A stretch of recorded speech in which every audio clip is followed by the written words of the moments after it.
ఉత్పంతించే వినాశంచ భూతనామగతించే వేత్తి విద్యా విద్వాంసరమాభ్యో భగవాంతి అన్నారు.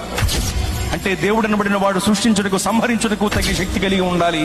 భూత భవిష్యత్ వర్తమాన కాల విషయములను ఎరిగి ఉండాలి. ఈ అర్హతలు కలిగిన వాడే దేవుడు అని భావం. ఈ రెండు అర్హతల్లో మొదటి అర్హత సృష్టించటానికి సంహరించటానికి కావలసిన శక్తి మహాశక్తి. అంటే మహాశక్తి కలిగిన వాడే దేవుడు, అనగా మహాశక్తివంతుడే దేవుడు. మరి మహాశక్తివంతుడు ఎవరు? నలుగురిని నరికినవాడా, 10 మందిని బాధినవాడా? నలుగురిని నరికినవాడు 10 మందిని బాధినవాడే మహాశక్తివంతుడైతే అలాంటి వాడు చాలా మంది ఉన్నారు లోకంలో. మరి మహాశక్తివంతుడు అంటే ఎవరు? ప్రపంచమంతా దేన్నైతే జయించలేకపోతుందో దానిని జయించిన వాడే మహాశక్తివంతుడు. ప్రపంచమంతా నాటికి నేటికి ఏనాటికి మరణమును జయించలేకపోతోంది.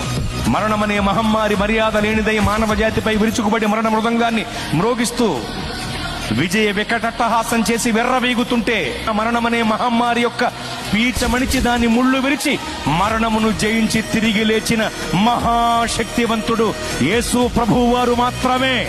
ఓ మరణమా నీ ముళ్ళు ఎక్కడ, నీ విజయం ఎక్కడ? నీ ప్రభువు అడిగితే మృత్యువుకు ముచ్చెమటలు పట్టాయి.